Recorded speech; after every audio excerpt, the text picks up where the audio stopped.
My Lords, it is an honour and a privilege to stand before you for the first time today as a member of this House. I have been overwhelmed by the kindness and generosity of members on both sides of this House as they have supported me to take up my seat here. I would like to thank too the doorkeepers who on various occasions have found me on various red-carpeted corridors going in the wrong direction and have simply turned me round and pointed me back in the right direction. I thank you. I would like to thank too my noble friend Lord Freud and my noble friend Lord Farmer, who introduced me to the House as my supporters.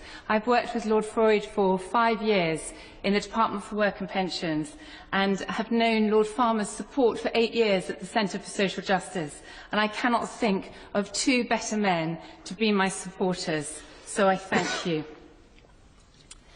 There is a line in the Queen's letters patent to each one of us which says, "I give you a seat, a place, and a voice." To have a place and be able to sit in this House is nothing short of a privilege. But to have a voice here is nothing short of a responsibility. And it is my desire to use my voice in this House to speak up on behalf of those who cannot speak for themselves. I first became convinced that it was possible to see those in poverty completely turn their lives around when I left university a few more years ago than I actually care to admit to, and went to live in Hong Kong. I lived in a place called the Wall City, a slum area of Hong Kong that was rife with drug trade and prostitution. And I worked with drug addicts to take them off drugs and see them completely rehabilitated. But it was not going through the drug withdrawal process that was really astounding to me.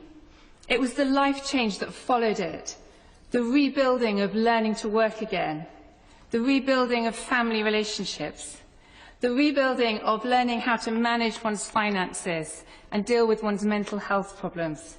This is where the true courage of those that I worked amongst really lay. And this is when I became convinced that true personal change was absolutely possible. I came back to the UK to see if the same transformation was possible here too. Working with those struggling with drug and alcohol addictions and those with mental health problems, I started a night shelter, then a hostel, then a rehabilitation house, and then a halfway house back into the community. We saw lives transformed here too, and it taught me not to sell anyone short with a maintenance culture, but to actually support the innate human desire of individuals to fight their own way out of poverty and to support them to take every opportunity that was available to them. After 17 years of frontline poverty fighting, I had built organisations that cared for 50 people for one night and another 50 another. But what I found was down the road there was another 50, and in the next town there was another 50, and in the next town another 50. So I started asking the question, how do you translate up onto a national level the lessons that we had been learning on a local level? So it was at this point that I met Ian Duncan Smith, and I founded the Centre for Social Justice, which was all about translating local levels, local solutions to poverty up onto a national level. It was about tackling the root causes of poverty and not just the symptoms. If we were going to get ahead of the curve and start addressing the real problems, we needed to turn off the tap and not just pick up the pieces. We identified family breakdown, the failure of our education system for the poorest, addiction, debt and worklessness as the key drivers of social breakdown. It started with the understanding that if you're born into a family that loves you and cares for you, you go to a good school, you don't get involved in drugs, you don't get into debt, and you have a job, your chances of being poor are really remote. But if one of those drivers turns, say you lose your job, or a second turns and you lose your job and you get into debt, your life begins to destabilise. If you lose your job, get into debt and experience family breakdown, then things become really tough for you. If all 5 of those pathways reverse, you become entrenched in poverty, and without some other external intervention, you are unlikely to see the life transformation that you as an individual long for. These 5 pathways, developed at the Centre for Social Justice and informed by frontline poverty-fighting organisations from all over the UK, have become the building block of the government's Life Chances strategy. This is a life chances measure.